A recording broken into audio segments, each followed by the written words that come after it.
তো আজকে আমরা যা শুনবো আমাদের হেদায়েতের উদ্দেশ্যে শুনবো, আমাদের লাইফটারে চেঞ্জ করার জন্য শুনবো। This Quran is a life changer. এই কোরআন মানুষের লাইফ চেঞ্জ করে। It's a problem solving methodology.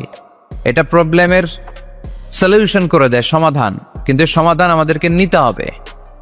আমরা এই সমাধান নেওয়ার জন্য প্রস্তুত তো? ইনশাআল্লাহ। সারা বছরই সুস্থ ছিলাম, ঠিক কিনা? পুরো বছরই আমাদেরকে রিজিক দিয়ে ধন্য করেছে কে? এত সুখে থাকার পরেও ভূতে কিলায়, ঠিক কিনা? আমরা কমপ্লেইন করি, আল্লাহ এইটা নাই, ওইটা নাই, এইটা চাই, ওইটা চাই, এইটা লাগবে, ওইটা লাগবে। তো এই জন্য রাসূল সাল্লাল্লাহু আলাইহি ওয়াসাল্লাম বলেছেন, উনজুর ইলা মান হুয়া আসফালা মিনকা।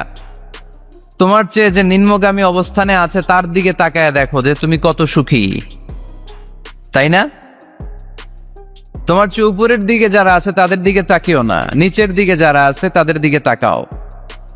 হাসপাতালের বার্ন ইউনিটে যান, আগুনে ঝলসে গিয়েছে যে সমস্ত মানুষের দেহ, তাদেরকে ভর্তি করা হয় হাসপাতালের বার্ন ইউনিটে।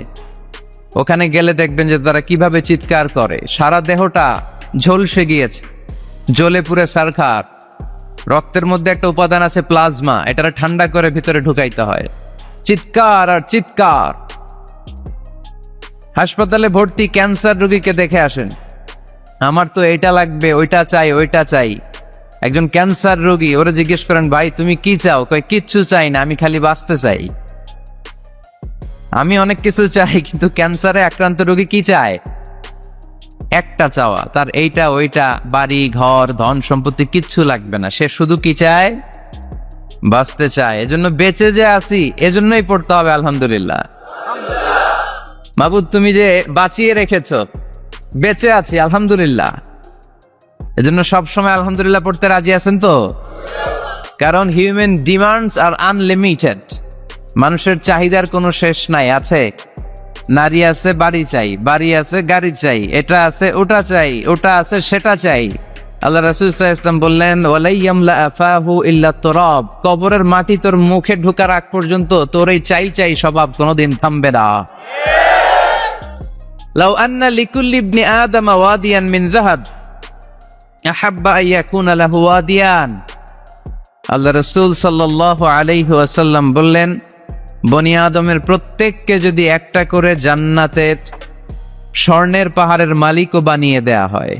স্বর্ণের পাহাড় দেখছেন আপনারা? আমিও দেখি নাই।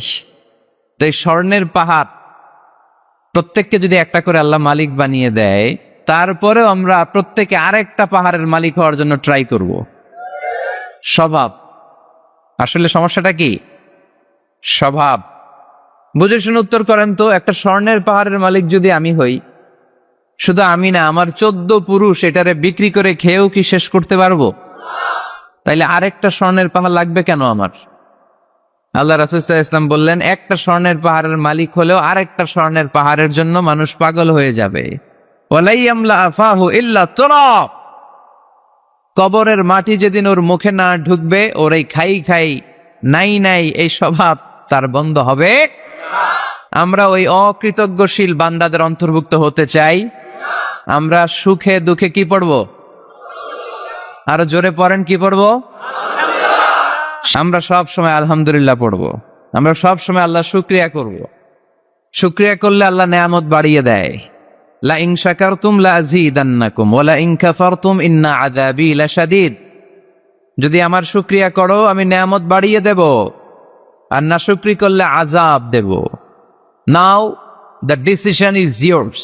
আমরা আল্লাহর নেয়ামত চাই। এজন্য আমরা কমপ্লেইন করব না যে আল্লাহ এইটা দাও নাই, ওইটা দাও নাই, এইটা পাই নাই, ওইটা পাই নাই। ও অত ভালো আছে, আমি ভালো নাই কেন? ওর চাকরি হয়, আমার হইল না কেন? ও বিসিএস এ টিকে, আমি ফেল মারলাম কেন? ওর ব্যবসায় হিট লালে লাল, আমার খালি লস কেন? কিচ্ছু দিলা না আল্লাহ তুমি আমার। বলবেন এগুলা সবসময়? কি বলবো? আরো জোরে কি বলবো? This is my first and foremost message today for you. আজকের দিনের প্রথম মেসেজ হচ্ছে আমরা সব সময় আলহামদুলিল্লাহ পড়বো। রাজি আছেন? আল্লাহ তুমি কবুল করো। নানা কারণে আমাদের মন খারাপ হয়। আল্লাহ রাসূল সাল্লাল্লাহু আলাইহি ওয়াসাল্লামের মন খারাপ। আমাদের মন খারাপ হলে আমাদের বন্ধুরা আমাদের মন ভালো করে। আল্লাহ রাসূল সাল্লাল্লাহু আলাইহি ওয়াসাল্লামের বন্ধু কে? আল্লাহ রাসূল সাল্লাল্লাহু আলাইহি ওয়াসাল্লামের যখন মন খারাপ হতো স্বয়ং আল্লাহ তাআলা আল্লাহ রাসূলের মন ভালো করে দিত। সুবহানাল্লাহ, আসতে পড়েন। সুবহানাল্লাহ পড়লে লাভ আছে না? একবার সুবহানাল্লাহ পড়লে আকাশের জমিনের মাঝখানের যত গ্যাপ, ফাঁকা জায়গা, এই পুরো ফাঁকা জায়গাটাতে সওয়াব দিয়ে পরিপূর্ণ করে আল্লাহ আপনার আমলনামায় ঢুকিয়ে দেয়। এই যে এখন আওয়াজ করে কয় সুবহানাল্লাহ। সওয়াবের কথা শুনছে? সওয়াব আছে যেখানে আমরা আছি। সূরাতুদ দুহা মোটিভেশনাল সূরা। আল্লাহ রাসূল সাল্লাল্লাহু আলাইহি ওয়াসাল্লামের বড্ড মন খারাপ। রাসূল সাল্লাল্লাহু আলাইহি ওয়াসাল্লামের মন খারাপ, আল্লাহ সহ্য হচ্ছে না। তাই রাসূল সাল্লাল্লাহু আলাইহি ওয়াসাল্লামের মন ভালো করে দেওয়ার জন্য আল্লাহ একটা সূরা নাজিল করলেন। সূরাটার নাম সূরাতু আদ-দুহা। এই সূরার কেন্দ্রীয় আলোচ্য বিষয় হচ্ছে মুমিন কখনো হতাশ হয় না, মুমিন কখনো নিরাশ হয় না, মুমিন কখনো হাল ছেড়ে দেয় না। মুমিন সব সময় ভরসা রাখে একজনের উপর, তিনি কে? আল্লাহ। আমরা কখনো হতাশ হই না, ঠিক কিনা? আমরা কখনো নিরাশ হই না, ঠিক কিনা? আমরা কখনো হাল ছেড়ে দেই না, আমরা ভরসা রাখি একজনের উপর, তিনি কে? আল্লাহ। আমাদেরকে রাস্তা দেখায় কে? আল্লাহ। এজন্য আমরা হাল ছেড়ে দেই না, আমরা নিরাশ হই না, আমরা হতাশ হই না, আমরা ভরসা রাখি একজনের উপর, তিনি কে? আল্লাহ। হ্যাঁ, এটা ঠিক। মাঝে মাঝে আমাদের জীবনে বিপদ আসে, পরীক্ষা আসে, মুসিবত আসে, এগুলো আসে আমাদেরকে শক্ত করার জন্য, ঠিক কিনা? আমাদের কোমরকে সোজা করার জন্য, আমাদের পায়ের নিচের মাটিকে শক্ত করার জন্য, প্রতিকূল পরিবেশে কি করে বীর দর্পে দাঁড়িয়ে থাকতে হয়, নিজের অস্তিত্বের প্রমাণ দিতে হয়, সেটা শিক্ষা দেবার জন্য। এজন্য মুমিনের হারাবার কিছু নেই। লা তাইয়াসু মির রাউহিল্লাহ, আল্লাহর রহমত থেকে নিরাশ হয়ো না। ইন্নাহু লা ইয়াইয়াসু মির রাউহিল্লাহি ইল্লাল কওমুল কাফিরুন, কাফের ছাড়া, মুশরিক ছাড়া, নাস্তিক ছাড়া, মুনাফিক ছাড়া কেউ কখনো আল্লাহর রহমত থেকে নিরাশ হয় না। আমরা সব সময় আল্লাহর রহমতের ভিখারি, আমরা সব সময় আল্লাহর রহমতের প্রত্যাশী, আমরা সব পরিস্থিতিতে ভরসা রাখি একজনের উপর, তিনি কে? আল্লাহ। তাহলে এটা হচ্ছে সেন্ট্রাল থিম, যে আমরা হতাশ হব না। Never lose hope, never be frustrated, never be upset. কখনো মন খারাপ করা যাবে না, আমরা আল্লাহর উপর ভরসা রাখি। এটা হচ্ছে কেন্দ্রীয় আলোচ্য বিষয়। এই সূরাটা নাজিলের একটা ব্যাকগ্রাউন্ড আছে। যেহেতু এটা মাক্কি সূরা, আল্লাহ রাসূল সাল্লাল্লাহু আলাইহি ওয়াসাল্লামের কাছে কোরআনের আয়াতগুলো নাজিল হতে শুরু করলো। রাসূল সাল্লাল্লাহু আলাইহি ওয়াসাল্লাম কোরআনের আয়াতগুলো প্রচার করতে শুরু করলো। যাই নাজিল হয় রাসূল সাল্লাল্লাহু আলাইহি ওয়াসাল্লাম কি গোপন করে রাখতেন? বা যা নাজিল হয়েছে তার অর্ধেক শোনাইতেন, বাকিটা শোনাইতেন না? এরকম? ইয়া আইয়ুহার রাসূল বাল্লিগ মা উনজিলা ইলাইক, হে নবী, হে রাসূল, যাই নাজিল হয় আপনি ছড়িয়ে দেন। রাসূল সাল্লাল্লাহু আলাইহি ওয়াসাল্লাম ছড়াইয়া দিতেন। যেটাই নাজিল হয় কাল বিলম্ব না করে বিশ্বনবী এই আয়াতের দাওয়াত দিতে শুরু করতেন। নাজিল হলো ইকরা বিসমি রাব্বিকাল্লাযী খালাক, খালাকাল ইনসানা মিন আলাক, ইকরা ওয়া রাব্বুকাল আকরামুল্লাযী আল্লামা বিল কলম, আল্লামাল ইনসানা মা লাম ইয়ালাম। পড়েন সুবহানাল্লাহ। নাজিল হলো পড়ো তোমার রবের নামে যিনি শিখিয়েছেন। আমাদেরকে শিখিয়েছে কে? আমাদের সৃষ্টি করেছে কে? Read in the name of your lord who has created, পড়ো তোমার প্রভুর নামে যিনি শিখিয়েছেন। নাজিল হলো 5 আয়াত, আল্লাহ রাসূল সাল্লাল্লাহু আলাইহি ওয়াসাল্লাম পৌঁছে দিলেন। নাজিল হলো ইয়া আইয়ুহাল মুজাম্মিল কুমিল লাইলা ইল্লা কালিলা, বিশ্বনবী পৌঁছে দিলেন। নাজিল হলো ইয়া আইয়ুহাল মুদ্দাসসির কুম ফাআনজির, পৌঁছে দিলেন। যাই আসে পৌঁছে দিতেন, যাই আসে পৌঁছে দিতেন। কিন্তু হঠাৎ করে ওহী আসার ধারাবাহিকতা হুট করে বন্ধ হয়ে গেল, ওহী আর আসে না। ফলে রাসূল সাল্লাল্লাহু আলাইহি ওয়াসাল্লাম নতুন কোন কোরআনের আয়াত মক্কাবাসীদেরকে শোনাতে পারে। মক্কাবাসীরাও এসে রাসূল সাল্লাল্লাহু আলাইহি ওয়াসাল্লামকে খোঁচায়, বলে কি মুহাম্মদ, কিছু বলো না, যে নতুন কিছু শোনাও না, যে এতদিন তো অনেক পটপট করছো, অনেক কথা শোনাইছো, কই তোমার সেই কথা? রাসূল সাল্লাল্লাহু আলাইহি ওয়াসাল্লাম বলতে পারেন না। কেমনে বলবে? উনি কি মন গড়া কিছু বলে? ওমা ইয়ানতিকু আনিল হাওয়া ইন হুয়া ইল্লা ওয়াহয়ুই ইউহা, মন গড়া তিনি কিছু বলেন না, মন মস্তিষ্ক প্রসূত কোনো কথা তিনি জাতির কাছে পেশ করেন না। তিনি তাই বলেন যা তাকে নির্দেশ দেয়া হয়, আর নির্দেশটা দেয় কে? সবাই বলতে লাগলো, মুহাম্মদ তোমার নতুন কথাবার্তা কই? রাসূল সাল্লাল্লাহু আলাইহি ওয়াসাল্লাম চুপচাপ, কিপ সাইলেন্ট। কাফিররা বলতে শুরু করলো, ইন্না মুহাম্মাদান ক্বালাহু রাব্বুহু, মুহাম্মাদের রব মুহাম্মদ রে ভুলে গিয়েছে, মুহাম্মাদের রব মুহাম্মদ রে বর্জন করেছে। তাই তো নতুন কিছু আসে না। মুহাম্মদ তোমার দিন শেষ, তোমার কাছে আর আসবে না ওহী। রাসূল সাল্লাল্লাহু আলাইহি ওয়াসাল্লাম খুব টেনশন শুরু করে দিলেন। আবু লাহাবের স্ত্রী উম্মে জামিল বলতে শুরু করলো, ইন্না শাইতানাকা কাদ তারাকাক, হে মুহাম্মদ তোমার শয়তান তোমারে তরক করছে। নাউজুবিল্লাহ পড়েন। শয়তান দ্বারা উম্মে জামিল সাইয়েদনা জিবরাইল আলাইহিস সালামকে বুঝিয়েছেন। তিনি বুঝিয়েছেন যে মুহাম্মদ, জিবরাইল তোমার কাছে আসে না, শেষ, তোমার দিন শেষ, তোমার খেলা শেষ, আর আসবে না। রাসূল সাল্লাল্লাহু আলাইহি ওয়াসাল্লাম নিজেও ভয় পেয়ে গেলেন। ঘটনা কি? আমার কোনো ভুল হচ্ছে না তো? আমি কোনো অন্যায় করে ফেললাম না তো? আল্লাহ আমার উপর নাখোশ হলেন না তো? আমরাও মাঝে মাঝে এরকম ফ্রাস্ট্রেশনে ভুগি না? কিরে, আল্লাহ বোধহয় আমারে পছন্দ করে না, এত দোয়া করি, আল্লাহ মনে হয় আমার দোয়া কবুল করে না, আল্লাহ মনে হয় আমারে চায় না, আল্লাহ মনে হয় আমারে ভালোবাসে না। তা না হলে আমার দোয়া কবুল হয় না কেন? আমি এত দুঃখী কেন? রাসূল সাল্লাল্লাহু আলাইহি ওয়াসাল্লাম ঠিক একই টেনশনে পড়লেন, ঠিক একই ডিলেমায় পড়লেন, ঠিক একই পেরেশানিতে ভুগলেন। কিরে, ওহী নাজিল হয় না কেন? আমাকে নিয়ে কাফির মুশরিকরা, বেদিনরা ঠাট্টা বিদ্রুপ করে, উপহাস করে, কিন্তু আল্লাহ তাআলা কোনো ওহী নাজিল করে না। ঘটনা কি? আমার ভুল হলো না তো? আল্লাহ আমার উপর নাখোশ হলেন না তো? টেনশন। রাসূল সাল্লাল্লাহু আলাইহি ওয়াসাল্লাম টেনশনে ভুগছেন। ইন দ্য মিন টাইম আল্লাহ রাসূল সাল্লাল্লাহু আলাইহি ওয়াসাল্লামের টেনশন দূর করে দিয়ে, আল্লাহ রাসূল সাল্লাল্লাহু আলাইহি ওয়াসাল্লামের মন ভালো করে দেওয়ার জন্য এই সূরা দোহা নাজিল করলেন কে? আল্লাহ রাসূল যখন টেনশনে হাবুডুবু খাচ্ছেন, তখনই আল্লাহ নাজিল করলেন, ওয়াদ-দুহা ওয়াল-লাইলি ইযা সাজা মা ওয়াদ্দা'আকা রাব্বুকা ওয়া মা ক্বালা ওয়ালাল আখিরাতু খায়রুল লাকা মিনাল উলা ওয়ালাসাউফা ইউ'তিকা রাব্বুকা ফাতারদা। সুবহানাল্লাহ পড়েন। আল্লাহ নাজিল করলেন ওয়াদ-দুহা ওয়াল-লাইলি ইযা সাজা। দোহা মানে আলো। দোহা মানে কি?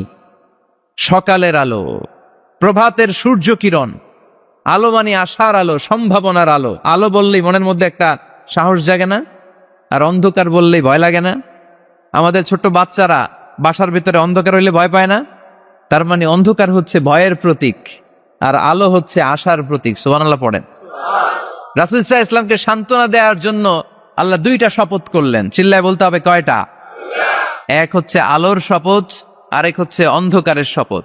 এক হচ্ছে, আরেক হচ্ছে ওয়াদ-দুহা, দোহার শপথ, প্রভাতের সূর্য কিরণের শপথ। ওয়াল-লাইলি ইযা সাজা, নিঝুম নিস্তব্ধ রাতের শপথ। আল্লাহ তাআলা আলো আর অন্ধকারের শপথ দিয়ে মূলত ওহী আশা আর না আশাকে বুঝিয়েছেন। সুবহানাল্লাহ পড়েন। আলোকে আল্লাহ তাআলা ওহীর উপস্থিতির সাথে তুলনা করেছেন।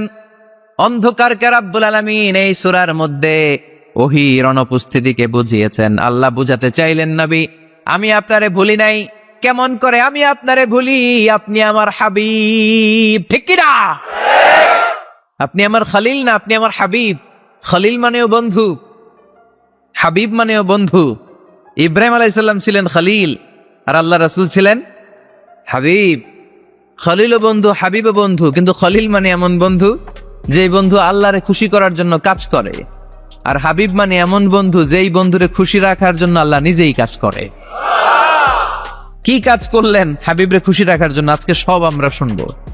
আল্লাহ বললেন ওয়াদ-দুহা ওয়াল-লাইলি ইযা সাজা, আলোর শপথ, অন্ধকারের শপথ। দোহা মানে আলো, প্রভাতের আলো। আলো দিয়ে আল্লাহ বুঝাইলেন এটা হচ্ছে ওহী। আর ওয়াল-লাইলি ইযা সাজা, রাতের শপথ দিয়ে বুঝালেন এটা ওহীর অনুপস্থিতি। আল্লাহ বুঝাতে চাইলেন, নবী ওহী আসা না আসা দুইটাই আপনার জন্য দরকার। আমি আপনারে ভুলি নাই, আমি আপনারে বর্জন করি নাই, অসম্ভব। আমি আপনার উপর গোসা হই নাই, রাগ হই নাই। আমি ইচ্ছা করেই আপনার একটু বিশ্রামের সুযোগ দেওয়ার জন্য ইচ্ছা করে ওহী পাঠানো বন্ধ রেখেছি। কারণ ওহী রিসিভ করা সাধারণ কোনো বিষয় না। আল্লাহ বলেন, ইন্না সানুলকি আলাইকা কওলান সাকিলা। ও নবী, এটা একটা ভারী বাণী, এটা শক্তিশালী বাণী, এটা একটা পাওয়ারফুল মেসেজ, এটা যেন তেন কোনো বাণী নয়, কোরআনের বাণীটা কার? সব সময় যদি নবী আমি ওহী পাঠাই আপনার কষ্ট হয়ে যাবে। আমরা সপ্তাহে সরকারি চাকরি যারা করেন 7 দিনে কাজ করেন কয়দিন? হ্যাঁ, 5 দিন। ছুটি কয়দিন? তো পুরা সপ্তাহ 7 দিনে যদি কাজ থাকতো করতে পারতেন? কথা বলেন। আবার 7 দিনে যদি ছুটি থাকতো ভাল লাগতো? আল্লাহ বুঝাতে চাইলেন নবী লাগাতার যদি ওহী নাজিল করি, এটা রিসিভ করা, এই দাওয়াতটা যথাযোগ্য মর্যাদায় পৌঁছে দেয়া, এটা আপনার জন্য কষ্ট হয়ে যাবে। কারণ ওহী এটা সাধারণ কোনো বাণী নয়, এই বাণীটা কার? আল্লাহ রাসূল যখন ঘোড়ার উপরে কিংবা ওটের উপরে থাকা অবস্থায় কোরআনের আয়াত নাজিল হতো ওনার উপর, কোরআনের ভারে, কোরআনের পাওয়ারে ওটের পা গুলো, ঘোড়ার পা গুলো মরুভূমির বালির মধ্যে দেবে যেত। এত পাওয়ারফুল বাণী। লাউ আনজালনা হাযাল কুরআনা আলা জাবাল লারাআইতাহু খাশিআম মুতাসাদ্দিআম মিন খাশিয়াতিল্লাহ। হে নবী, কোরআনকে আপনার কাছে না পাঠিয়ে পাহাড়ে নাজিল করলে, মাউন্ট এভারেস্টে নাজিল করলে, তুর পাহাড়ে নাজিল করলে, আল্পস পর্বতমালায় নাজিল করলে, আলাস্কা মাউন্টেন রেঞ্জ এটার উপর নাজিল করলে, এই ময়মনসিংহের গারো পাহাড়ের উপর নাজিল করলে, মুহূর্তে এই পাহাড়গুলো ভেঙে চুড়ে চুরমার হয়ে খান খান হয়ে যেত। তার মানে এই বাণীটা কি হালকা না শক্ত? ওটের উপর থাকা অবস্থায় যখন কোরআন নাজিল হতো ওটের পা দেবে যেত। ঘোড়ার উপর থাকা অবস্থায় কোরআন নাজিল হলে ঘোড়া বসে যেত। শীতের রাতে কোরআন নাজিল হলে আম্মাজান আয়েশা বলেন আমরা কম্বল গায়ে দিয়ে কাঁপতাম। ওয়া ইন্না জাবিনাহু লা ইয়াতাফাসসাদু আরাকান, রাসূল সাল্লাল্লাহু আলাইহি ওয়াসাল্লামের দাড়ি আর থুতনি বেয়ে ঝরঝর করে ঘাম ঝরতো। এক সাহাবীর মাথার মধ্যে পা রেখে বিশ্বনবী শুয়ে আছেন, ঘন্টাখানিক শুয়ে থাকলেন। সাহাবী বলে আমার ব্যথা লাগে না। বিশ্বনবী শুয়ে আছেন, হঠাৎ করে বিশ্বনবী ঘুম থেকে জাগলেন, কিন্তু এই সাহাবীর রানের উপর থেকে মাথা তোলেন নাই। ইন দা মিন টাইম কোরআনের আয়াত নাজিল হওয়া শুরু হলো। সাহাবী বলেন 1 ঘন্টা শুয়ে আছে আমি টের পাই না, কিন্তু যখন কোরআনের আয়াত নাজিল হলো মনে হলো উহুদ পাহাড়টা আমার পায়ের উপরে চেপে বসেছে। ঘন্টাখানিক শুয়ে আছে বিশ্বনবী সাইয়েদনা যায়েদ রাদিয়াল্লাহু তাআলা আনহুর রানের মধ্যে মাথা রেখে, উনি টেরই পাচ্ছেন না। কিন্তু ইন দ্য মিন টাইম হঠাৎ করে সাইয়েদনা জিবরাইল কোরআনের আয়াত নিয়ে আসলেন। বিষ্ণু সাল্লাল্লাহু আলাইহি ওয়াসাল্লাম কোরআনের আয়াত রিসিভ করতে শুরু করলেন। যখনই কোরআনের আয়াত নাজিল হলো সাহাবী বলেন বিশ্বনবীর মাথার ওজনটা এত বেড়ে গেল আমার মনে হচ্ছে মুহূর্তের মধ্যে আমার পায়ের রান ফেটে খান খান হয়ে যাবে। তার মানে এই কোরআনের মধ্যে পাওয়ার আছে না নাই? এটা কি হালকা বাণী না ভারী বাণী? প্রতিদিন যদি এই ভারী ভারী কথা বিশ্বনবীর কাছে রিসিভ হয়, বিশ্বনবী এই ওহির ভার স্নায়ুতে সহ্য করতে পারবে? আল্লাহ বলেন নবী আপনার কষ্ট হচ্ছে, এটা দেখে আমি ইচ্ছা করে ইন্টেনশনালি ইচ্ছা করে আপনার বিশ্রাম আর রেস্টের ব্যবস্থা রাখার জন্য কয়েকদিন ইচ্ছা করে ওহী নাজিল বন্ধ রেখেছি। কাফিররা বলে আমি আপনারে ভুলে গেছি। নো, নেভার, অসম্ভব। আপনি আমার হাবিব, আপনারে ভুলে যাওয়া আমার পক্ষে অসম্ভব। আমি আপনার উপর রাগ করি নাই, আমি ইচ্ছা করে ওহী নাজিল না করে আপনার কিছুদিনের জন্য ছুটি আর বিশ্রামের ব্যবস্থা করে দিয়েছে। চিল্লায় পড়েন সুবহানাল্লাহ। এজন্য আল্লাহ শপথ করে বললেন ওয়াদ-দুহা ওয়াল-লাইলি ইযা সাজা মা ওয়াদ্দাআকা রাব্বুকা ওয়া মা ক্বালা। আলোর শপথ, অন্ধকারের শপথ। তারপরে বিশ্বনবীরে রব্বুল আলামিন 3টা কনফার্মেশন শোনালেন। কয়টা? প্রথমে 2টা ওথ, মানে 2টা শপথ, তারপরে 3টা কনফার্মেশন, তারপরে 3টা রিমাইন্ডার, এন্ড ফাইনালি 3টা ওয়ার্ক প্ল্যান, মানে কর্মসূচি। বাংলায় বললে প্রথমে আল্লাহ 2টা শপথ করেছেন, তারপরে 2টা কনফার্মেশন করেছেন, মানে আমি আপনাকে কনফার্ম করলাম যে এগুলো আমি আপনাকে দেব। তারপরে 3টা রিমাইন্ডার দিয়েছেন, নবী আগে আপনারা কি দিছি শোনেন। আর সর্বশেষ আল্লাহ তাআলা বিশ্বনবীকে 3টা ওয়ার্ক প্ল্যান দিয়েছেন, মানে কর্মসূচি। চিল্লায় পড়তে হবে সুবহানাল্লাহ। কনফার্মেশন নাম্বার 1, মা ওয়াদ্দাআকা রাব্বুকা ওয়া মা ক্বালা। ও নবী চিন্তা করবেন না, আমি আপনারে ভুলি নাই, আমি আপনারে বর্জন করি নাই। কাফেররা যে বলে আমি আপনারে ছেড়ে দিয়েছি, ভুলে গিয়েছি, নো, আমি আপনারে ভুলি নাই, আপনারে ভুলা আমার পক্ষে সম্ভব না। সুবহানাল্লাহ পড়েন। 2 নাম্বার কনফার্মেশন আল্লাহ বললেন ওয়ালাল আখিরাতু খায়রুল লাকা মিনাল উলা। পড়েন ওয়ালাল আখিরাতু খায়রুল লাকা মিনাল উলা। ও নবী দুনিয়ার জীবনের চাইতে আখিরাতের জীবন আপনার জন্য শ্রেষ্ঠ। কিন্তু আমরা দুনিয়ার পিছনে পড়ে থাকি। আল্লাহ বললেন ওয়ালাল আখিরাতু, অবশ্যই আখিরাত খায়রুল লাকা, আপনার জন্য উত্তম, মিনাল উলা, এই দুনিয়ার চেয়ে, and verily indeed the hereafter is far better for you than this dunya. অবশ্যই অবশ্যই এই দুনিয়ার ক্ষণস্থায়ী জীবন আপনার জন্য উত্তম নয়, আখিরাত এই দুনিয়ার চেয়ে 1000 গুণ বেশি উত্তম। চিল্লায় এখন সুবহানাল্লাহ। আবার আরেক আয়াতে আল্লাহ বললেন বাল তুসিরুনাল হায়াতাদ দুনিয়া ওয়াল আখিরাতু খায়রুন ওয়া আবাকা।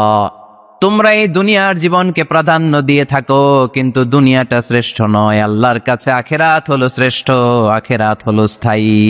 সুবহানাল্লাহ পড়েন। তাহলে প্রথমে কনফার্ম করলেন নবী নো টেনশন, নো টেনশন, আমি আপনার সাথে আছি। আল্লাহ যদি সাথে থাকে আর কিছু লাগে?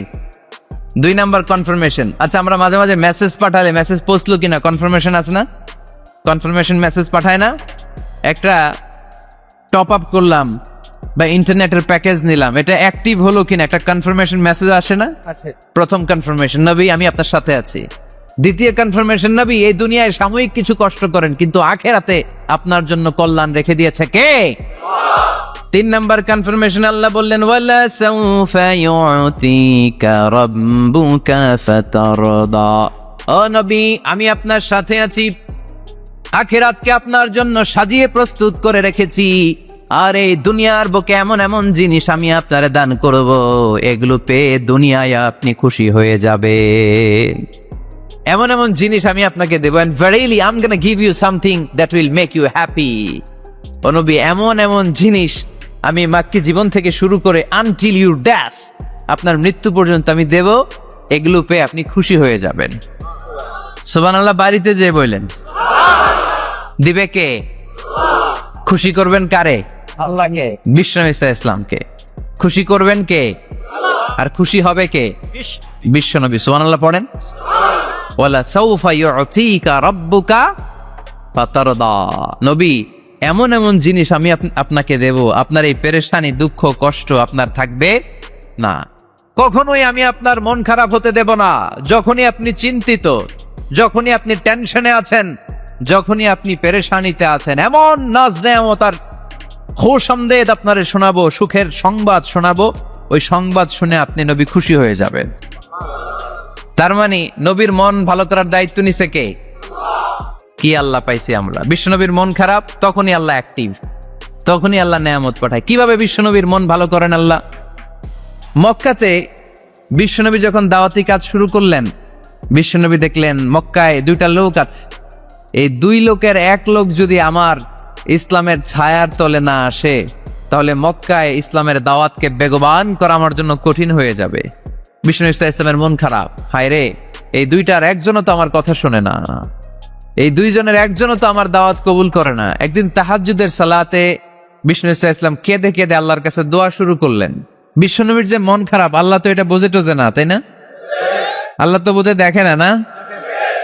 তাহাজ্জুদের নামাজে ভারাক্রান্ত মন নিয়ে আল্লাহ রাসূল সাল্লাল্লাহু আলাইহি ওয়াসাল্লাম দোয়া করলেন, আল্লাহুম্মা আইজ্জাল ইসলামা বিআহাব্বির রাজুলাইনি ইনদাক। আল্লাহ, মক্কার 2টা লোকের নাম তোমার কাছে বলবো আজকের তাহাজ্জুদের মুনাজাতে। 2টা লোকের নাম তোমার কাছে তাহাজ্জুদের ফরিয়াদে আমি উল্লেখ করব। 2টা লাগবে না, 2 জনের একজনরে দিলেই হবে। আল্লাহ রাসূল দোয়া করলেন, আল্লাহুম্মা আইজ্জাল ইসলামা বিআহাব্বির রাজুলাইনি ইনদাক। আল্লাহ, মক্কার 2 জনের একজনকে আমি চাই, এই 2 জনের যে কোনো একজন যেন কালিমা পড়ে মুসলমান হয়ে যায়। আল্লাহ রাসূল দোয়া করলেন, আল্লাহুম্মা আইজ্জাল ইসলামা বিআহাব্বির রাজুলাইনি ইনদাক বিউমর ইবনে আল খাত্তাব আও আবি জাহল ইবনে হিশাম। আল্লাহ, হিশামের বেটা আবু জাহেল এরে দাও, নাইলে খাত্তাবের বেটা ওমর রে দাও। সুবহানাল্লাহ পড়বেন না? কিন্তু আল্লাহ রাসূলের দোয়া কবুল হয় না। আল্লাহ রাসূল অপেক্ষা করছেন। ইন দা মিন টাইম সাফা পাহাড়ের পাদদেশে আরকাম ইবনে দারিল আরকামের ঘরে বিশ্বনবী বসে বসে কোরআনের দাওয়াত লুকিয়ে লুকিয়ে দিচ্ছিলেন। সাইয়েদনা ওমর ফারুক তখনও কালিমা পড়েন নাই। তিনি বিশাল একটা নাঙ্গা তলোয়ার নিয়ে বিশ্বনবীকে আক্রমণ করার জন্য যখন দারুল আরকামের ঘরের দিকে ছুটে আসছেন, সাহাবারা বলতে শুরু করলো, নবী আপনি ওই দরজা দিয়ে তাড়াতাড়ি মুহূর্তেই পালিয়ে যান, ওমরে ফারুক তলোয়ার নিয়ে আপনার সামনে চলে এলে রক্ষা নাই। আল্লাহ রাসূল বললেন, তোমরা সরব, দরজাটা খুলে দাও, ওমরকে আমার সামনে তাড়াতাড়ি চলে আসতে দাও। আমার মনে হচ্ছে ওই যে তাহাজ্জুদের জায়নামাজে বসে চোখের পানি ছেড়ে আল্লাহর কাছে যে ওই দিন রাতে দোয়া করেছি, আজকে আমার দোয়াটা কবুল হতে চলেছে। আমার তো মনে হচ্ছে আমার দোয়াটা কবুল হতে চলেছে, সরে যাও। হামজা ইবনে আব্দুল মুত্তালিব চাচারে সরাই দিলেন। সাইয়েদনা ওমরে ফারুক তলোয়ার নিয়ে এসে বিশ্বনবীর নূরানি চেহারার দিকে তাকিয়ে মুহূর্তেই কুপকাত হয়ে গেলেন। তলোয়ারটা বিশ্বনবীর সামনে রেখে দিয়ে বললেন, আশহাদু আল্লা ইলাহা ইল্লাল্লাহ ওয়া আশহাদু আন্না মুহাম্মাদান আবদুহু ওয়া রাসূলুহু। আমি সাক্ষ্য দিলাম আল্লাহ ছাড়া কোনো ইলাহ নাই, আপনি মুহাম্মদ আল্লাহর রাসূল। বিশ্বনবীর মন খুশি হয়ে গেল। ওয়ালা সাউফা ইউতিকা রাব্বুকা ফাতারদা। নবী হে, অচিরে এমন এমন জিনিস আমি আপনারে দেব, আপনি পাবেন আর খুশি হবেন, পাবেন আর খুশি হবেন। আপনার মন খারাপ, আমি আল্লাহ নিজ দায়িত্বে মন ভালো করে দেব। পড়েন সুবহানাল্লাহ। সাইয়েদনা ওমর ফারুক মুসলমান হয়ে গেলেন। এবার আবু জাহেল, উতবা, শাইবা, ওয়ালিদ ইবনে মুগিরা এদের টনক নড়ে উঠল। কারণ ওমরে ফারুকের মতো শক্তিশালী লোক মক্কায় দ্বিতীয়টা ছিল। উনি বললেন, ইয়া রাসূলুল্লাহ, আপনি কি সত্য নবী না? আল্লাহ রাসূল বললেন, হ্যাঁ সত্য নবী। এই কোরআন কি সত্য না? সত্য। ইসলাম কি সত্য ধর্ম নয়? এটাও সত্য। ওমরে ফারুক বললেন, ফাফিমাল ইখতিফা, তাহলে লুকায় লুকায় কেন? তাহলে সাফা পাহাড়ের পাদদেশে আরকাম ইবনে আবিল আরকামের ঘরের ভেতরে অন্ধকার কূপে দাঁড়িয়ে কোরআনের তেলাওয়াত কেন? ময়দানে নেমে পড়েন, আমি ওমর আছি, দেখি কে কি করবে। রাসূল সাল্লাল্লাহু আলাইহি ওয়াসাল্লাম বললেন, না, এটা মাক্কি জীবন, ধীরে সুস্থে দাওয়াতি কাজ করো। ওমর ফারুকও ছাড়বে না। বললেন, ইয়া রাসূলুল্লাহ, একটা মিছিলের অনুমতি দেন। আল্লাহ রাসূল বললেন, যাও মিছিল দাও। ওমর ফারুক 2টা লাইন করলেন, মোট খুঁজে পেলেন 11 জন। সুবহানাল্লাহ পড়েন। এক লাইনের নেতা বানালেন আল্লাহ রাসূল সাল্লাল্লাহু আলাইহি ওয়াসাল্লামের খুদ চাচা হামজা ইবনে আব্দুল মুত্তালিবকে। আর আরেক লাইনে উনি দাঁড়ালেন 6 জন 6 জন 12 জন, উনি সহ 12 জন, 12 জনের মিছিল। সুবহানাল্লাহ পড়বেন না? তো মিছিলের সামনে দাঁড়িয়ে উনি একটা ছোট্ট এক বাক্যের ভাষণ দিলেন। উনি বললেন, মান আরাদা আন তাসকুলা উম্মু ইয়াতামা ওয়ালাদু তারমিলা যাওজাতুহু ফালিয়াসুদ্দানি। এই মক্কার নেতা খেতারা, কে আছো? কে চাও মায়ের বুককে খালি করতে? কে চাও সন্তানগুলোরে ইয়াতিম বানাতে? কে চাও তোমার স্ত্রীকে বিধবা বানাতে? সামনে আসো, পারলে আমি ওমরে ঠেকাও। ওমরে ফারুক দাঁড়ালেন, দাঁড়িয়ে তাকবীর শুরু করলেন, আল্লাহু আকবার, আল্লাহু আকবার, আল্লাহু আকবার। এক একটা স্লোগানে মক্কার মরুজমিন সেদিন থার থার করে কেঁপেছে। ইতিহাস সাক্ষী, আবু জাহেল, উতবা, শাইবা এই আল্লাহু আকবার স্লোগান আর শুনে নাই। হঠাৎ ভাবলো, ঘটনা কি? কার এত সাহস আমার নির্বাচনী এলাকায় আল্লাহু আকবার নামে স্লোগান দেয়? নেমে আসলো ঘর থেকে, বাইরে আইসা দেখে মিছিলের সামনে কে? ওমর রে দেখা দিছে এক দৌড়। শুধু কাফেররাই সাইয়েদনা ওমরে ফারুককে দেখে দৌড়াতো না, মুনাফিকরাও ওমরে ফারুককে দেখে দৌড় মারতো। ইভেন ইবলিস শয়তান ওমরে ফারুককে দেখলে দৌড় মারতো। সুবহানাল্লাহ পড়তে পারলেন না? আল্লাহ রাসূল ওমরে ফারুককে দেখলে বলতেন, ওমর, মা সালাকা শাইতান সালিকান ফাজ্জান ইল্লা সালাকা ফাজ্জান গায়রা ফাজ্জিক। ওমর, ইবলিস শয়তান যদি তোমার কোনো রাস্তা দিয়ে হাঁটতে দেখে, ইবলিস শয়তান ওই রাস্তা রেখে দিয়ে অন্য রাস্তা দিয়ে হাঁটে। ওমরে ফারুক আল্লাহর গিলাফ যে স্পর্শ করলেন আর মিছিল থামালেন, ওইরকম ওমর আমাদের দরকার আছে না নাই? বিশ্বনবী বললেন, লা নাবিয়্যা বা'দি ওয়ালা রাসূলা, আমার পরে কোনো নবী নাই, কোনো রাসূল নাই, তবে আমার পরে যদি কেউ নবী হতো, লাউ কানা বা'দি নাবিয়্যুন লাকানা উমর, আমার পরে যদি নবী হওয়ার যোগ্যতা কারো থাকে, আমার প্রাণের সাহাবা ওমরের ওই যোগ্যতা আছে। প্রভু তুমি বলেছ রাসূল দেবে না, বলনি দেবে না ওমর, বলনি দেবে না হামজা তারিক, খালিদ বিজয় সমর।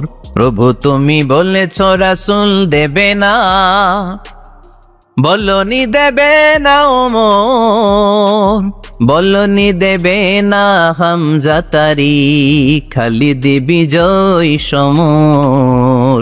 প্রভু তুমি বলেছ রাসূল দেবে না। সুবহানাল্লাহ পড়েন। ওইরকম একটা ওমর হইলে আমাদের জন্য না। ওই একটা ওমরের অপেক্ষায় বসে আছে গোটা মুসলিম উম্মাহ। চিল্লায় বলো ঠিক কিনা? ওমরে ফারুক কালিমা পড়ে মুসলমান হয়ে গেলেন, বিশ্বনবী খুশি হয়ে গেলেন। ওয়ালা সাউফা ইউতিকা রাব্বুকা, আল্লাহ বললেন নবী, যখনই আপনার মন খারাপ, যখনই আপনি পেরেশানিতে ভুগবেন, যখনই আপনি টেনশন করবেন, তখনই আপনার মন ভালো করে দিবে কে?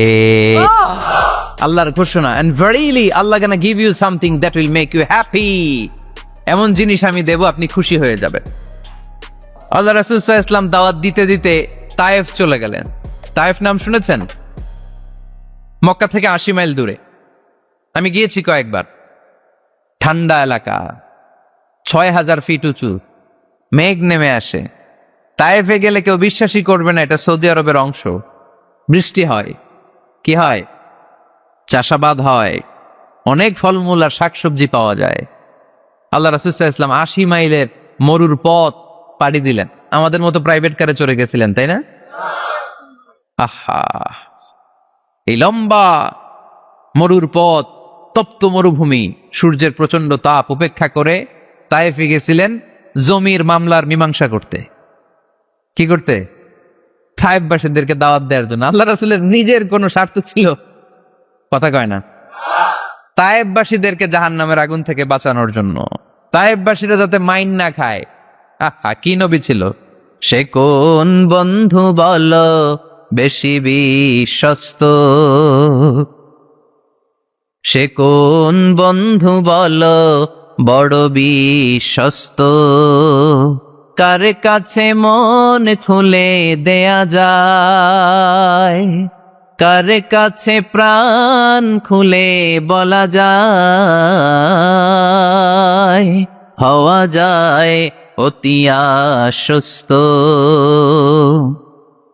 তার নাম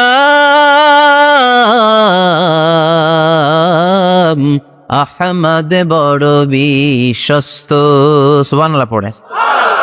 কি দিল দরিয়া নবী ছিলেন, রাহমাতাল লিল আলামিন। I have sent you as a mercy for the entire universe. নবী হে, আমি আপনাকে গোটা বিশ্বের জন্য রহমত করে প্রেরণ করেছি। কোন সুবহানাল্লাহ। রহমতের নবী, দয়ার নবী, দাওয়াত দেওয়ার জন্য 80 মাইলের লম্বা মরুর পথ পাড়ি দিয়ে তায়েফের ময়দানে যখন ছুটে যায়, তায়েফের ছেলেরা বিশ্বনবীর দাওয়াত তো কবুল করেই নাই, বরং বিশ্বনবীর অপমান করেছে, বিশ্বনবীকে লাঞ্ছিত করেছে, বিশ্বনবীর সাথে মারপিট করেছে, বিশ্বনবীর গায়ে পাথর মেরেছে। এই সুশ্রী দেহটা বেয়ে বেয়ে ঝরে ঝরে বিশ্বনবীর গা থেকে টপ টপ করে তায়েফের জমিনে তাজা লাল খুন ঝরেছে। গিয়েছে তায়েফবাসীদের বাঁচানোর জন্য, নিজের কোনো স্বার্থ নাই। তায়েফবাসীরা যেন জাহান্নামের আগুনে না জ্বলে, কিন্তু তায়েফবাসীরা বিশ্বনবীর আঘাত করেছে। তিনটা জায়গায় আমি দেখে এসেছি, জায়গাগুলা তিনটা জায়গায় বিশ্বনবীকে আহত করা হয়েছে। খেয়ে না খেয়ে দিন প্রচারের কাজে নিজেকে দিয়েছ বিলিয়ে, তায়েফের কাফিরেরা চিনল না সে আলো, দুষ্ট ছেলেদের পিছু দিল লেলিয়ে, পাথরের আঘাতে ক্ষত বিক্ষত হয়ে সারা শরীর থেকে রক্ত ঝরে। হে রাসূল, তোমাকে ভুলি আমি কেমন করে, হে রাসূল, তোমাকে ভুলি আমি কেমন করে, হাজার ব্যথা বেদনার পরে ফিরে আসনি তুমি আপন ঘরে, দিনের আলো তুমি ছড়িয়ে দিতে, চলে গেলে মদিনায় মক্কা ছেড়ে। হে রাসূল, তোমাকে ভুলি আমি কেমন করে, হে রাসূল, তোমাকে ভুলি আমি কেমন করে। পড়েন আল্লাহু আকবার। খেয়ে না খেয়ে বিশাল পথ পাড়ি দিয়ে দাওয়াত দিলেন, বিনিময়ে পেলেন পাথরের আঘাত, রক্তাক্ত হলেন বিশ্বনবী। আদ্দাস নামে খ্রিস্টান ছেলে বিশ্বনবীর হাতে কালিমা পড়ে মুসলমান হয়ে গেল। আল্লাহু আকবার। বিশ্বনবী খেজুর বাগানে ঢুকলেন, গা দিয়ে ঝর ঝর ঝর ঝর করে রক্ত বয়ে যায়। সাইয়েদনা যায়েদ রাদিয়াল্লাহু তাআলা আনহু পানি নিয়ে আসলেন। বিশ্বনবী ওযু করলেন, ফজরের নামাজে দাঁড়িয়ে লম্বা কেরাত পড়লেন। কেরাত শেষে বিশ্বনবী বসে আছেন, মন খারাপ। কার মন খারাপ? 80 মাইলের পথ পাড়ি দিয়ে আসলাম, মিশন তো সাকসেসফুল হয় নাই, কেউ তো কালিমা পড়ে নাই, আরো আমার পিছু লেগেছে, আহত করেছে আমাকে। বিষ্ণুনবীর মন খারাপ, এত কষ্ট করে এত ভালো মন নিয়ে এত সুন্দর করে দাওয়াত দিলাম, কেউ দাওয়াত শুনলো না। বিষ্ণুনবীর মন খারাপ, আর এই দৃশ্য আরশের উপর থেকে দেখে কে? আল্লাহ বললেন, নবী আপনার মন খারাপ, আপনার যখনই মন খারাপ তখনই আমার সাহায্য আছে না নাই? ওয়ালা সাউফা ইউতিকা রাব্বুকা ফাতারদা। আল্লাহ জানিয়ে দিলেন, নবী আপনি জানেন না, আপনি দেখেন নাই, ফজরের লম্বা কোরআনের তেলাওয়াত যখন আপনি করছিলেন, আপনার পিছন দিয়ে একদল জিন চলে যাচ্ছিল। জিন কারা যাচ্ছিল? এই জিন জাতি বিশ্বনবীর তেলাওয়াত শুনে থমকে দাঁড়িয়েছে। কিরে, এত সুন্দর বাক্য তো জীবনে শুনি নাই, এত সুন্দর কথামালা, শব্দের ব্যঞ্জন, ভাষার মাধুর্য, অলংকার কখনো তো শুনি না। এটা তো কোনো মানুষের বানানো কথা হতে পারে না, এটা মন্ত্র হতে পারে না, এটা কবিতা হতে পারে না, এটা নিশ্চয় আল্লাহর বাণী। ইন্না সামি'না কুরআনান আজাবা ইয়াহদি ইলার রুশদি ফাআমান্না বিহি। নিশ্চয় আমরা আজীব কোরআন শুনেছি, শুধু শুনেই ক্ষান্ত থাকবো না, যেই কোরআন শুনেছি ওই কোরআনের উপর বিশ্বাস এনে আমরা জিনেরা মুসলমান হয়ে গেলাম। তারা তাদের এলাকায় যে দাওয়াত দিতে শুরু করলো। এই দৃশ্য বিশ্বনবী দেখছে নাকি? বিশ্বনবী তো তেলাওয়াত করতেছে ফজরের নামাজে। বিশ্বনবীর যখন মন খারাপ, আল্লাহ জানিয়ে দিলেন, নবী মন খারাপের কারণ নাই, দিতে আসছিলেন দাওয়াত দৃশ্যমান জাতিকে, মানে মানুষকে, কিন্তু এদের উপর যদিও দাওয়াত ফলপ্রসূ হয় নাই, অদৃশ্যমান এক জাতি, জিন জাতি আপনার মুখনিসৃত কণ্ঠে সুন্দর তেলাওয়াত শুনে পুরো জিন জাতি কালিমা পড়ে মুসলমান হয়ে গেছে। ওয়ালা সাউফা ইউতিকা রাব্বুকা ফাতারদা। নবী যেখানেই আপনি পেরেশান, যেখানে আপনার মন খারাপ, ওখানেই মন ভালো করে দিবে কে?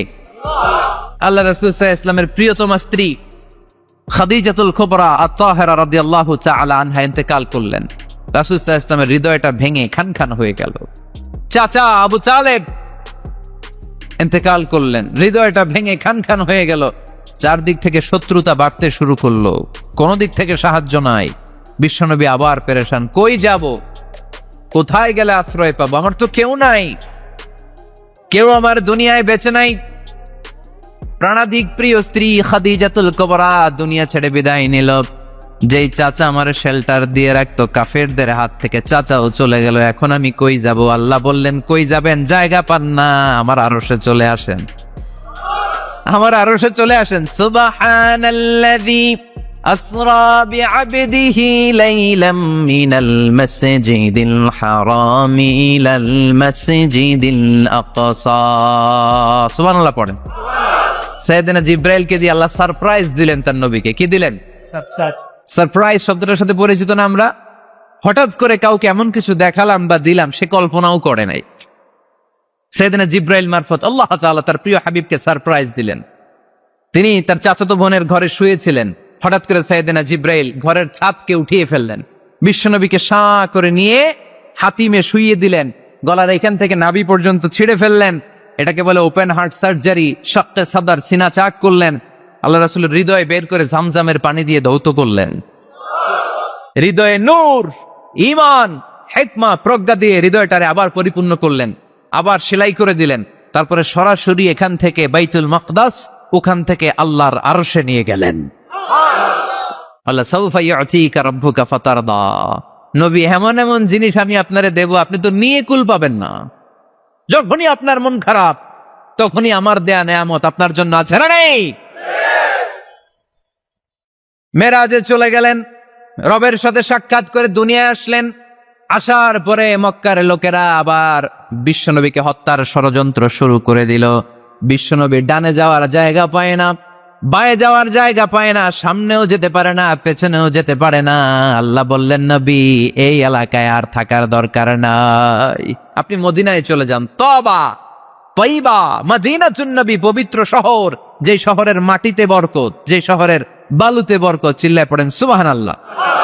বিশ্বনবী আল্লাহ তাআলার আদেশে এই কষ্টকর পরিস্থিতি থেকে উত্তরণের জন্য মক্কা থেকে মদিনায় গেলেন। মদিনায় যাওয়ার সাথে সাথে লোকজন গাইতে শুরু করলো, তালাআল বাদরু আলাইনা মিন সানিয়াতিল ওয়াদা ওয়াজাবা শুকরু আলাইনা ما دعا لله دا أيها المبعوث فينا جئت من أمر المطاع جئت شرفت المدينة مرحبا يا خير دار সবাই পড়েন طلع البدر علينا من ثنيات الوداع وجب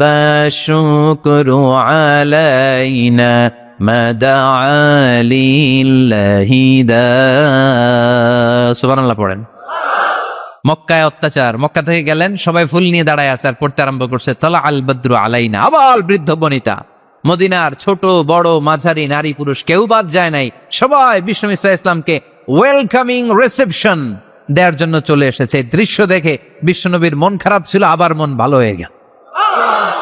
এজন্য আল্লাহ বললেন ওয়াদ-দুহা ওয়াল-লাইলি ইযা সাজা মা ওয়াদ্দা'আকা রাব্বুকা ওয়া মা ক্বালা ওয়ালাল-আখিরাতু খায়রুল লাকা মিনাল উলা ওয়ালাসাউফা ইউ'তিকা রাব্বুকা ফাতারদা। সুবহানাল্লাহ পড়েন আওয়াজ করে। ওয়ালাসাউফা ইউ'তিকা রাব্বুকা ফাতারদা। হে নবী, এমন এমন জিনিস দিব আপনি খুশি হয়ে যাবেন, খুশি হয়ে যাবেন। মদিনাতে যে রাসূল সাল্লাল্লাহু আলাইহি ওয়াসাল্লাম মসজিদে নববী প্রতিষ্ঠা করলেন, আল্লাহ তাআলা কিবলা চেঞ্জ করে দিলেন। আগে পড়তো মক্কার দিকে নামাজ, এখন পড়ে ফিলিস্তিনের দিকে নামাজ। 16 থেকে 17 মাস রাসূল সাল্লাল্লাহু আলাইহি ওয়াসাল্লাম ফিলিস্তিনের দিকে, মানে ইহুদিরা যে দিকে নামাজ পড়ে ওই দিকে হয়ে নামাজ পড়লেন। কারণ আদেশটা কার? আল্লাহ। জোরে বলেন সবাই, আদেশটা কার? আল্লাহ। কিন্তু নবীর মন মানে না। নবীর মনে বড্ড আশা, আমার জন্মস্থান, আমার প্রিয় শহর মক্কার কাবা ঘরের দিকে যদি আমি সেজদা দিতে পারতাম আমার বড্ড ভাল লাগতো। কারণ কাবা আমার জন্মস্থান, মক্কা আমার জন্মস্থান, আমার বংশের গোড়া, আমার আদি পিতা ইসমাইল ইব্রাহিম এই কাবা ঘর নির্মাণ করেছে।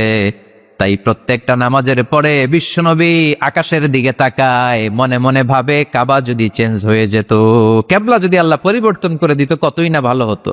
নামাজ শেষে বিশ্বনবী দুঃখ নিয়ে উপরে তাকায়, আল্লাহ তো আর দেখে টেকে না, তাই না? দেখে দেখে।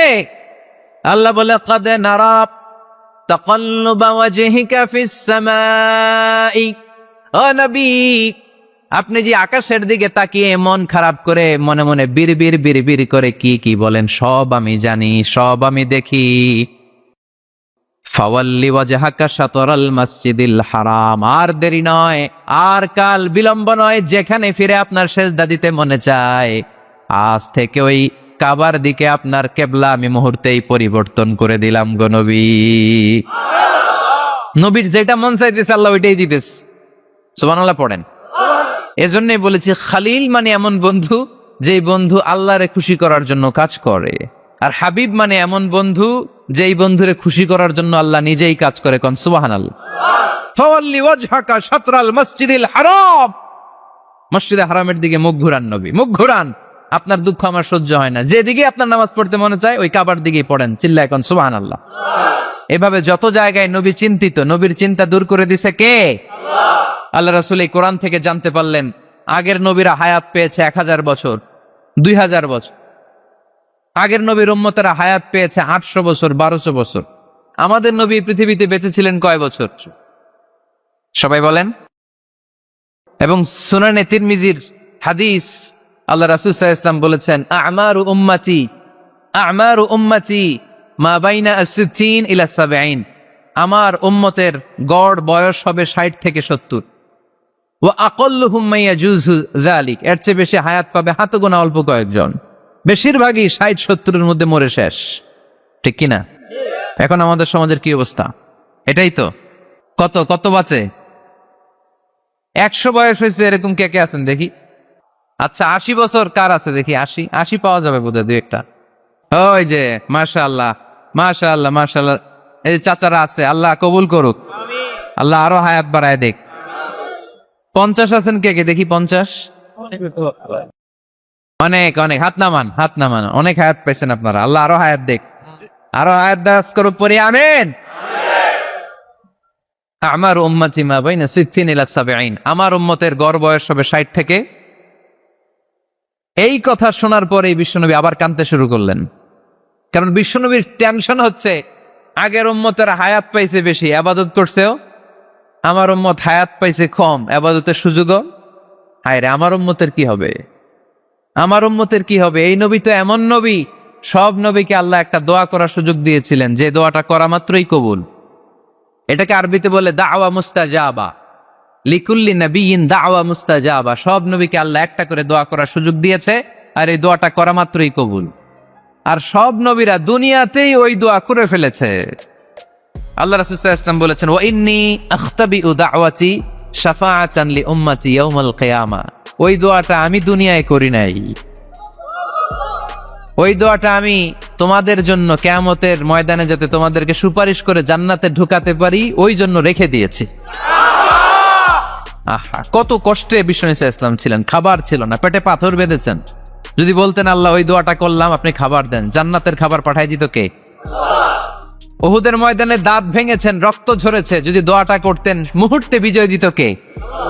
কোন পরিস্থিতিতে ওই দোয়াটা বিশ্বনবী করছেন? রেখে দিয়েছে। দেখেন, অন্য নবীর সাথে আমার নবীর অ্যাটিটিউডে পার্থক্য।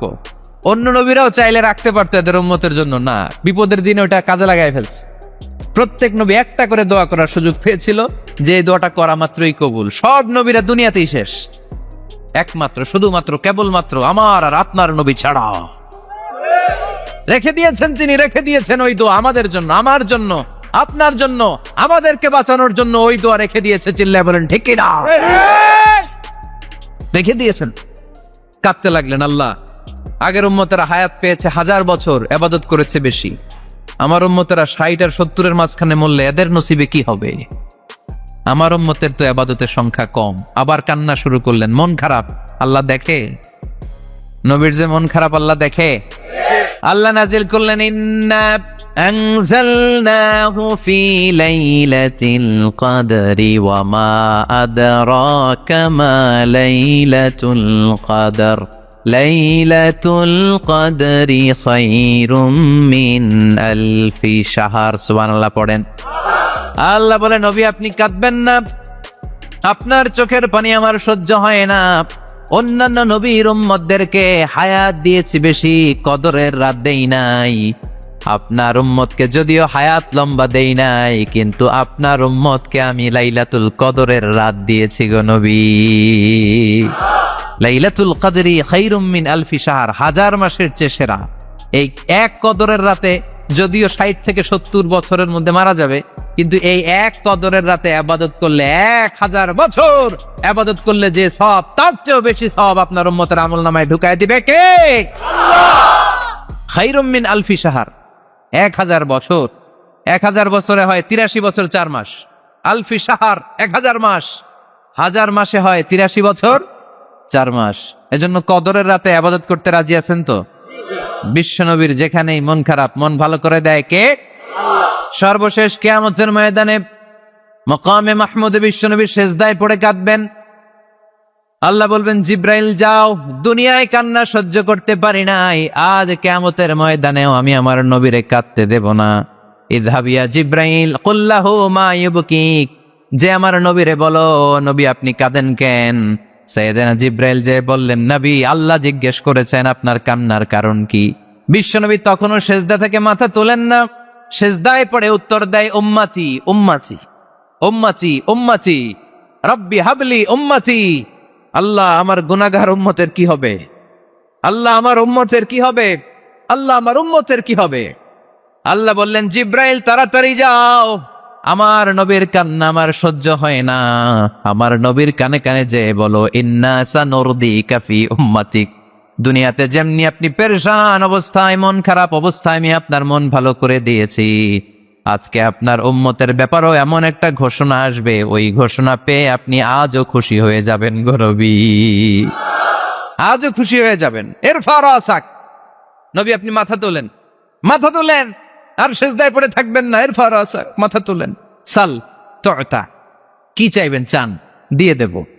ওয়াশফা তুশাফা, যার জন্য রেকমেন্ডেশন করবেন, যার জন্য সিগনেচার করে দিবেন, যার জন্য সুপারিশ করে দিবেন, তার সুপারিশই কবুল করে নেব। চিল্লায় এখন সুবহানাল্লাহ।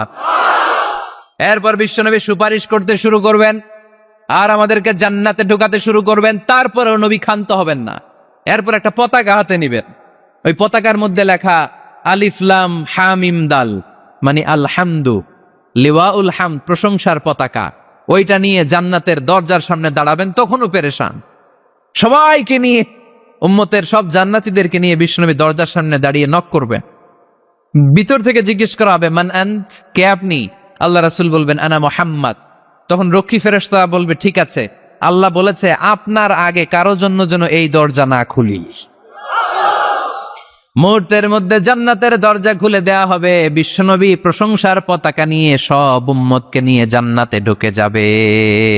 ওয়ালা সাউফা ইউতিকা রাব্বুকা ফাতারদা।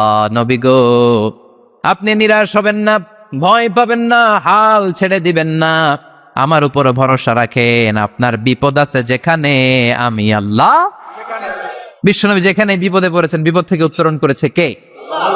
এরপরে বিশ্বনবীর আল্লাহ স্মরণ করায় দিচ্ছেন, নবী আলাম ইয়াজিদিকা ইয়াতীমান ফাআওয়া ওয়া ওয়াজাদাকা দাল্লান ফাহাদা। সুবহানাল্লাহ পড়ুন। তার মানে শপথ, রাতের শপথ, দিনের শপথ শেষ, কনফার্মেশন শেষ, এবার রিমাইন্ডার, স্মরণ করায় দিচ্ছে, নবী গো, আলাম ইয়াজিদকা ইয়াতীমান ফাআওয়া, আমি কি আপনার ইয়াতীম পাই নাই? আল্লাহ রাসূল সাল্লাল্লাহু আলাইহি ওয়াসাল্লাম যে ইয়াতীম ছিল জানেন?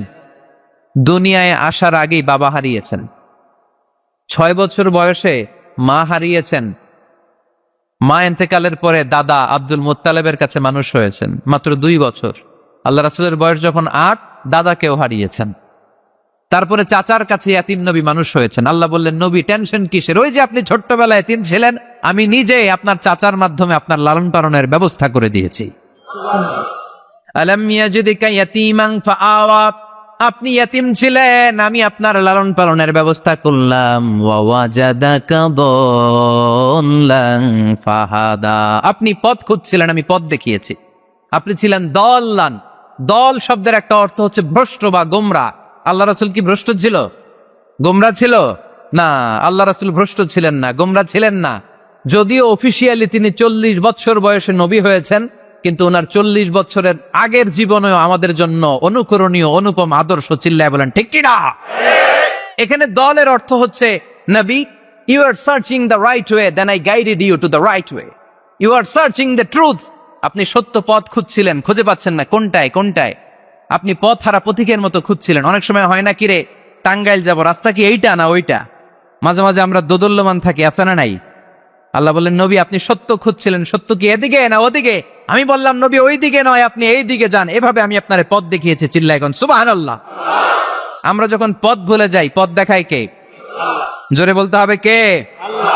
আমি যদি কোনদিন পথ ভুলে যাই, হাত ছানি দিয়ে কাছে নিও, মমতার বন্ধনে আমায় বেঁধে সব ভুল ক্ষমা করে দিও। পড়েন, আমি যদি কোনদিন পথ ভুলে যাই, হাত ছানি দিয়ে কাছে নিও, মমতার বন্ধনে আমায় বেঁধে সব ভুল ক্ষমা করে দিও। চিল্লায় পড়তে হবে আমিন। এটা কিন্তু একটা দোয়া, যদি আল্লাহ পথ ভুলে যাই পথ দেখায় দিও। প্রতিদিনই কিন্তু এই দোয়াটা পড়ি সূরা ফাতিহায়, ইহদিনাস সিরাতাল, সবাই বলেন ইহদিনাস সিরাতাল। ও Allah, show us the right path, show us the correct path, show us the straight path. Allah সোজা রাস্তা দেখান, যে রাস্তা শুরু হয়েছে দুনিয়ায়, ঢুকে গিয়েছে জান্নাতে।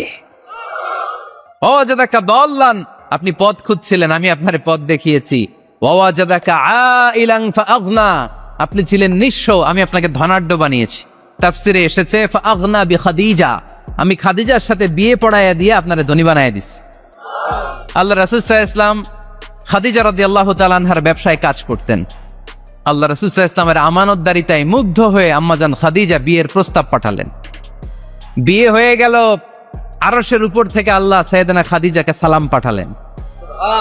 আর সাইয়েদাতুনা খাদিজা বললেন, নবী, আজ থেকে আমার সম্পদ বলে কোনো কথা নাই, সব সম্পদ আপনার পায়ের সামনে আমি ঢেলে দিলাম। আপনার যা মনে চায় এটা দিয়ে করেন, ইসলামের দাওয়াত দেন। ফাগনা বিখাদিজা, খাদিজার সাথে বিয়ে করিয়ে দেওয়ার মাধ্যমে আল্লাহ রাসূলকে ধনী বানায় দিল কে? তার মানে তিনটা রিমাইন্ডার দিলেন। এক নম্বরে আপনি এতিম ছিলেন, লালন পালনের ব্যবস্থা করলাম। আপনি পথ খুঁজছিলেন, আমি আপনার সঠিক পথের দিশা দিয়ে দিলাম। আপনার টাকা পয়সা ছিল না, আমি আল্লাহ আপনারে ধনী বানিয়ে দিলাম। সুবহানাল্লাহ পড়েন। এবার তিনটা কর্মসূচি কয়টা? আওয়াজ করে বলতে হবে, কয়টা? এক নাম্বার কর্মসূচি, ফাআম্মাল ইয়াতীমা ফালা তাকহার। নবী হে, খবরদার এতিমদেরকে ধমক দিবেন না, এতিমদেরকে তাড়িয়ে দিবেন না, কারণ আপনি নিজেই তো এতিম ছিলেন, ঠিক কিনা? এজন্য রাসূল সাল্লাল্লাহু আলাইহি ওয়াসাল্লাম এতিমের দরদ বুঝতো বেশি, সব সময় এতিমদেরকে আদর করত। আর যারা এতিমদেরকে আদর করে তাদেরকেও আল্লাহ রাসূল পছন্দ করতেন বেশি। পড়েন সুবহানাল্লাহ। আপনারা এতিমদেরকে লালন পালন করেন, কয়েকজন এতিমের দায়িত্ব নিয়েছেন, বা এতিমখানায় সম্পদ দান করেন, সাদাকা করেন, এরকম কে কে আছেন দেখি? মাশাআল্লাহ, আল্লাহ তুমি কবুল করো। হাত নামান। এতিমদেরকে দান করবেন, তাদের ওখানে সাদাকা করবেন।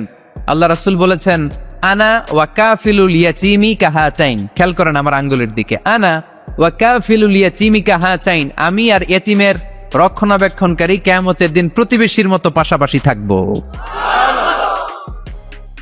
এক সাহাবী এসে বললেন, ইয়া রাসূলুল্লাহ, আমার হৃদয়টা বড্ড শক্ত, হৃদয় নরম হয় না, চোখ দিয়ে পানি নামে না, কি করব? ইয়াশতাকি কসওয়াতাল কলব।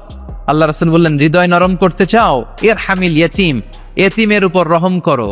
ওয়ামসাহ রাসা, এতিমের মাথায় হাত বুলিয়ে দাও। ওয়া আতঈমহু মিন তাআমিক, তুমি যা খাও সেখান থেকে এতিমের সাথেও খাবার শেয়ার করো। তালিনু কলবুক, তোমার হৃদয়টারে নরম করে দিবে কে? এজন্য যাদের চোখ দিয়ে পানি আসে না, হৃদয় বড্ড শক্ত, কবে যে লাস্ট কাঁদছিলেন ভুলে গেছেন, এরকম আছে না নাই? শেষ কবে যে কাঁদছিলাম মনে নাই, চোখ দিয়ে পানি নামে না, হৃদয় শক্ত। এতিমের মাথায় একটু হাত বুলাইয়ে দিয়েন, এতিমখানায় একটু সম্পদ পাঠিয়ে দিয়েন, ওদের সাথে বসে একটু খাবার দাবার খাইয়েন, আপনার হৃদয়টারে নরম করে দিবে কে? এই বাংলার জমিনে অনেক লোক আছে এতিমের সম্পদ খেয়ে মেরে দেয়, আছে না নাই? আল্লাযীনা ইয়াকুলুনা আমওয়ালাল ইয়াতামা যুলমান ইন্নামা ইয়াকুলুনা ফী বুতুনিহিম নারা ওয়া সায়াসলাউনা সাঈরা। আল্লাহ বললেন, খবরদার এতিমের সম্পদ মেরে দিও না। যারা এতিমের সম্পদ অন্যায়ভাবে ভক্ষণ করেছো, তার সম্পদ খাও নাই, পেটে আগুন ঢুকিয়েছো, কিয়ামতের দিন ওই আগুনের মধ্যেই থাকবা, ঠিক কি না? ভাই মারা গেছে, ভাতিজার দায়িত্ব পাইছে, সব সম্পদ মাইরা খাইয়া দিস, আছে না নাই? খবরদার, সম্পদ খান নাই আপনি, আগুন খাইছেন, আগুন ঢুকিয়েছেন পেটে, আর ওই আগুনের মধ্যে আপনার বাসস্থান জাহান্নামে নির্ধারণ করে দিবে কে? এজন্য বিশ্বনবীর প্রথম কর্মসূচি দিলেন আল্লাহ। নবী, যেহেতু আপনি এতিম ছিলেন, তাই ফাআম্মাল ইয়াতীমা ফালা তাকহার, নবী এতিমদেরকে আপনি ধমক দিবেন না, তাড়িয়ে দিবেন না। দুই নাম্বার কর্মসূচি, ওয়া আম্মাস সাইলা ফালা তানহার। নবী গো, যারা ভিক্ষা করতে আসে, ভিক্ষুককে কখনো নবী তাড়িয়ে দিয়েন না, ভিক্ষুককে তাড়াবেন না, ধমক দিবেন না। অনেকে ধমক দেয়, আছে না নাই? আপনি বড় সাহেব, বড় বাড়ির মালিক, একজন আসছে ভিক্ষা করতে, আপনি তাড়ায় দিচ্ছেন, ওরেও বড় সাহেব বানাইতে পারতো কে? ও যেখানে দাঁড়িয়ে ভিক্ষা করে ওই জায়গায় আপনারা ভিক্ষুক বানাতে পারতো কে? আপনি গাড়িতে চড়ে বেড়ান, রাস্তায় জ্যামের মধ্যে যখন প্রাইভেট কারগুলো আটকে যায়, পথ শিশুরা ছোট্ট ভাঙ্গা থালা নিয়ে গ্লাসের সামনে এসে গ্লাসে নক করে, বলে, স্যার 2 দিন ধরে কিছু খাই নাই, 5টা টাকা দেন, বলে না? আহা, গ্লাসও নামায় না অনেকে, ধমক দেয়। খবরদার, ধমক দিয়েন না। ওরে প্রাইভেট কারে বসাইতে পারতো কে? ভাঙ্গা থালা দিয়ে আপনারে ফুটপাতে নামায় দিতে পারতো কে? এই যে বিশ্বনবীরে সাবধান করলেন, বিশ্বনবীকে বলার মাধ্যমে গোটা উম্মার জন্য আল্লাহ শিক্ষা রেখে দিয়ে বললেন, ফাআম্মাল ইয়াতীমা ফালা তাকহার ওয়া আম্মাস সাইলা ফালা তানহার। ও নবী, খবরদার ইয়াতীমদের সাথে কখনো কর্কশ আচরণ করবেন না। যারা ভিক্ষা করতে আসে, যারা ফরিয়াদি, তাদেরকে ধমক দিয়ে তাড়িয়ে দিবেন না। ওয়া আম্মা বিনি'মাতি রাব্বিকা ফাহাদ্দিস। সুখে দুঃখে সব সময় আল্লাহর নেয়ামতের বর্ণনা শুরু করে দেন। আলহামদুলিল্লাহ পড়েন। ওয়া আম্মা বিনি'মাতি রাব্বিকা ফাহাদ্দিস। যে নেয়ামত পেয়েছেন এটা বর্ণনা করেন। আমরা নেয়ামতের শুকরিয়াও করব, বর্ণনাও করব। ইন্নাল্লাহা ইউহিব্বু আইয়ারা আসারা নি'মাতিহি আলা আবদি। আল্লাহ তাআলা যে নেয়ামত বান্দাকে দিয়েছে, ওই নেয়ামতের বহিঃপ্রকাশ ওই বান্দার গায়ে, শরীরে, কাজে দেখতে চায়। আলহামদুলিল্লাহ পড়েন। এজন্য যারা টাঙ্গাইলের ধনী আছেন, সিরাপাড়া কাপড় পরবেন না। আপনি ধনী, আপনি সুন্দর জামা পরবেন আর বলবেন আলহামদুলিল্লাহ, আল্লাহ দিয়েছে আমাকে। আল্লাহ 5 তলা বাড়ির মালিক বানাইছে, মাথাটা নিচু করে শুকরিয়া করেন, আলহামদুলিল্লাহ, আল্লাহ দিছে এই বাড়ি আমারে। আপনি 10 বিঘা জমির মালিক, আপনি বলতে পারবেন অসুবিধা নাই, আল্লাহ দিছে আমার, আলহামদুলিল্লাহ, কারণ আল্লাহই বলেছে ও আম্মা বিনি'মাতি রাব্বিকা ফাহাদ্দিস ফাহাদ্দিস ফাহাদ্দিস, বর্ণনা করো। আল্লাহ কি নিয়ামত দিয়েছে বর্ণনা করো, এটার বহিঃপ্রকাশ যেন তোমার মধ্যে থাকে। কিপটামি করার সুযোগ ইসলামে নেই। দান করার সময় ভারসাম্যপূর্ণ দান। তাহলে প্রথম কর্মসূচি, ইয়াতিমদেরকে তাড়িয়ে দেয়া যাবে না, ভিক্ষুকদেরকে ধমক দেয়া যাবে না, আর বিপদে আপদে সবসময় প্রশংসা করব কার? সূরাতুদ দোহার এই হচ্ছে শিক্ষা, যে মুমিন কখনো হাল ছাড়ে না। আমার নবীরে বিপদে আপদে যে আল্লাহ সাহায্য করছে, ওই আল্লাহ তো নাই না? ওই আল্লাহর শক্তি, ক্ষমতা, মর্যাদা, সার্বভৌমত্ব আগের মতো আছে না নেই? এই জন্য বিষ্ণু ঈসা ইসলামকে বিপদে যিনি সাহায্য করেছে, আমাদেরকেও বিপদে পড়লে সাহায্য করবে কে? আল্লাহ। এই জন্য সূরাতুদ দোহার কেন্দ্রীয় আলোচ্য বিষয়। আর আমাদের জন্য শিক্ষা হচ্ছে, মুমিন কখনো হাল ছাড়ে না, মুমিন কখনো হতাশ হয় না। যুবক ছেলেরা আওয়াজ করে উত্তর বলো, মুমিন কখনো হতাশ হতে পারে? হাল ছাড়তে পারে? ভরসা হারাতে পারে? মুমিন ভরসা রাখে একজনের উপর, চিল্লায় বলো, তিনি কে? আমরা বিপদে আপদে আল্লাহর উপর ভরসা রাখবো।